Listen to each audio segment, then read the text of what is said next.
Hi, this is Bijal Patel, Senior Partner and Senior Wealth Advisor, and today I'm joined by Andy Pratt. He is also a Senior Partner and a Director of Investment Strategy at Bernie Wealth Management.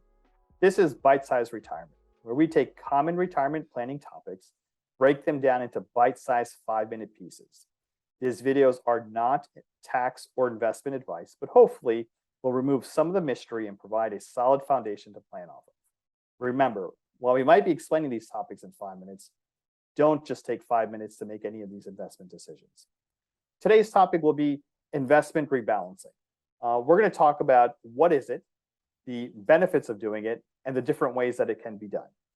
With that being said, I wanted to kind of kick it off to Andy to talk a little bit about what is portfolio rebalancing. Yeah, first, before I answer that question, Bijal, let me just sort of set the table. And, we're going to come from the standpoint that we assume you already have some sort of an asset allocation set. Either you've made some 401k elections, or even you've gone through a financial plan with an advisor and you've got a specific asset allocation that's right for you.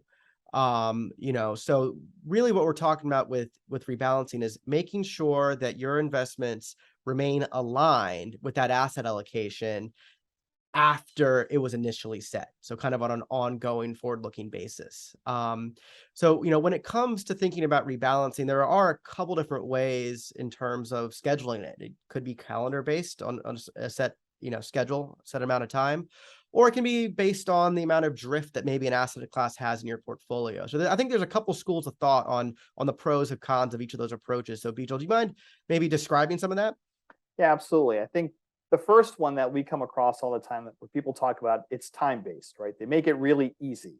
They say they're going to set their calendar either twice a year or 4 times a year and say they're going to take a look at their portfolio and they're going to make adjustments, bringing it back to its targeted allocation.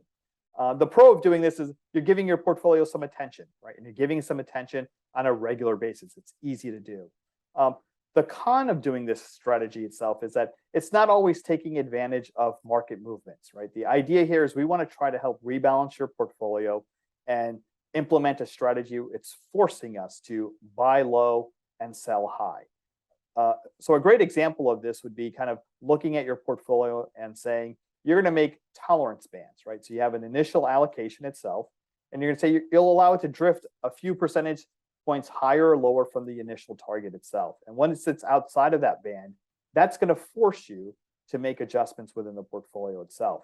And here, the hard part is, it's going to force you to sell investments that have done well, especially during a downturn in the market, and then also force you to buy stocks or investments that have done poorly itself. But over time, we know that this is going to allow you to buy low and sell high.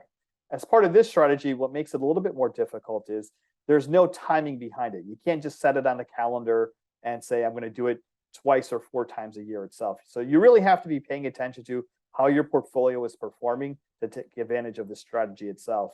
A couple of just topics in mind that I could think of, like where this has worked really well. Early days of COVID in 2020, right? March, we had a big sell-off in the market itself. Safe investments had kind of held up. So this would have forced you to sell high, buy low. And here again in 2022, when we look at June, this would have been a perfect example of when to do this. So with this particular strategy, it's hard to tell when to do it, but you have to pay a little bit more attention. But when you do, it really helps you take advantage of the market swings within the portfolio itself.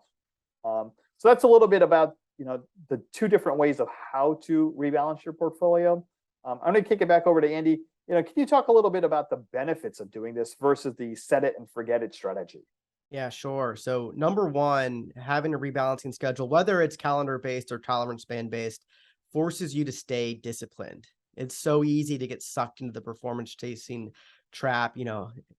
Maybe the NASDAQ type companies have done so well and your portfolio becomes overweight there. But, there's a reason that your asset allocation was set in the first place. And it's important to make sure that your investments stay aligned with that. And the reason it's so important is the number 2 piece of this is that it keeps the portfolio in line with your goals and your risk level. Again, it's so easy to take on too much risk or maybe even too little risk, depending on how the markets have done. And there's a reason your allocation was set where it is. It's the one that you can stick with. Maybe it's the one that's going to optimize achieving your goals the best. That was set at the outset, and it's what you want to keep following.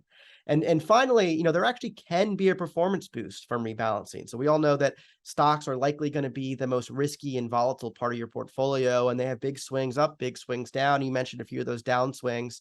And, rebalancing gives you the opportunity. Hopefully some of your asset classes are in less risky assets that have held up in value. Gives you the opportunity to buy low by buying stocks, maybe when they're at their lows in 2008 or March of 2020 or June of this year, 2022. And, it gives you some of that dry powder even to really optimize your returns, because we all know that, the best forward-looking returns occur in these big periods of volatility. So, that gives you maybe a performance edge. So, I wanted to thank everyone here for joining us today on Portfolio Rebalancing 101. If you have any questions about portfolio rebalancing, please leave them in the comment section below. Thank you.